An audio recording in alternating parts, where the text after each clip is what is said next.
আমদানি করা তাজা ফলের উপর বর্ধিত সম্পূরক শুল্ক প্রত্যাহারের দাবি জানিয়েছে Bangladesh fresh fruits importer association. অন্যথায় 4 ফেব্রুয়ারি থেকে দেশের সব স্থল ও নৌবন্দর দিয়ে আমদানি করা তাজা ফল খালাস অনির্দিষ্টকালের জন্য বন্ধ রাখার হুঁশিয়ারি দিয়েছে সংগঠনটি। বৃহস্পতিবার সকালে রাজধানীর বাদামতলীতে ফলের উপর বর্ধিত সম্পূরক শুল্ক প্রত্যাহার দাবিতে আয়োজিত মানববন্ধন থেকে এমন হুঁশিয়ারি দেন সংগঠনটির নেতারা। কয়েক হাজার ফল ব্যবসায়ী এই মানববন্ধনে অংশ নেন।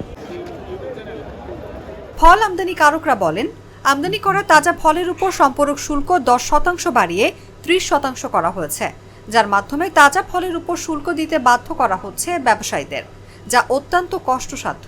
আবার দাম বাড়ার ফলে আমদানি করা ফলের বিক্রিও অর্ধেকে নেমে এসেছে। ফলের দাম, ফলের ব্যাট ট্যাক্স সরকারকে কমাই দিতে হবে। গরিব কোনো ফল খাইতে পারতেছে না। সামনে রমজান মাস, এটার জন্য সরকারকে কোনো পদক্ষেপ নিতে হবে। ব্যাট ট্যাক্স কমাই দিলে গরিব দুঃখী সবাই খাইতে পারবে। এই পরিস্থিতিতে শুল্ক প্রত্যাহারের দাবি জানান তারা। শুল্ক বৃদ্ধির কারণে ফলের আমদানি কস্টিং অনেক বেড়ে গেছে। আমদানি কস্টিং বেড়ে যাওয়ার কারণে আমরা এখন ভোক্তা পর্যায়ে এই আমদানিকৃত তাজা ফলকে বিক্রি করতে পারছি না। আগে যেখানে আমরা এক গাড়ি ফল একদিনে বিক্রি করতে সক্ষম ছিলাম, বর্তমানে 3 থেকে 4 দিনও আমরা সেই ফলকে ভোক্তা পর্যায়ে বিক্রি করতে পারছি না। সম্পূরক শুল্ক যেটি বৃদ্ধি করেছে সেটি আমাদের আর নেওয়ার কোনো পরিস্থিতি নেই। এই কারণে আমরা রাস্তায় নেমেছি। আপনারা তো দেখতে পাচ্ছেন আমরা রাস্তায় নেমেছি, মানে আমরা রাস্তায় এসে পড়েছি। আমাদের রাস্তায় বসে গেছি। আমাদের আমদানি বন্ধ, আমাদের এলসি বন্ধ। তার প্রভাব তো অবশ্যই রমজানে পড়বে। ফলকে যদি আপনারা মানুষের নাগালের মধ্যে না নিয়ে আসেন, আপনি একটি মেরুদণ্ডহীন পুষ্টিহীন জাতি উপহার দিবেন। আপনাদের আগামী ভবিষ্যৎ পুষ্টিহীনতায় ভুগবে। আমরা সেই পুষ্টিহীনতার জায়গাটা দেখতে চাই না। এই জন্য আমরা আজকে রাস্তায় এসেছি। সেই সঙ্গে আগামী 3 ফেব্রুয়ারির মধ্যে বর্ধিত কর প্রত্যাহার করা না হলে 4 ফেব্রুয়ারি থেকে দেশের সব স্থল ও নৌবন্দর দিয়ে আমদানিকৃত তাজা ফল খালাস অনির্দিষ্টকালের জন্য বন্ধ রাখা হবে বলেও জানান নেতারা।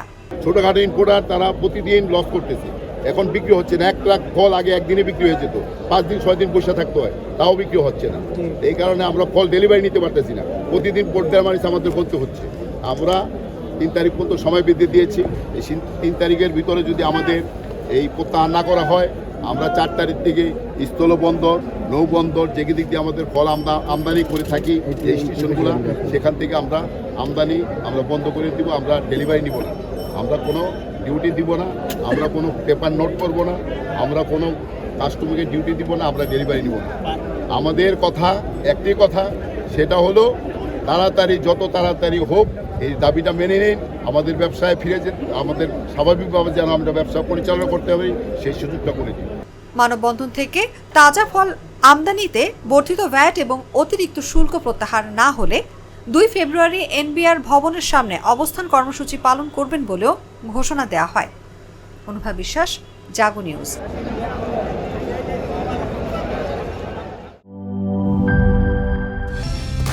কালার এক্সপার্ট, জর্জ স্যাপ এবং মাইল্ড অন হ্যান্ডস টেকনোলজি সমৃদ্ধ অরিক্স ক্রিস্টাল ওয়াশ আপনার লন্ড্রি এক্সপার্ট।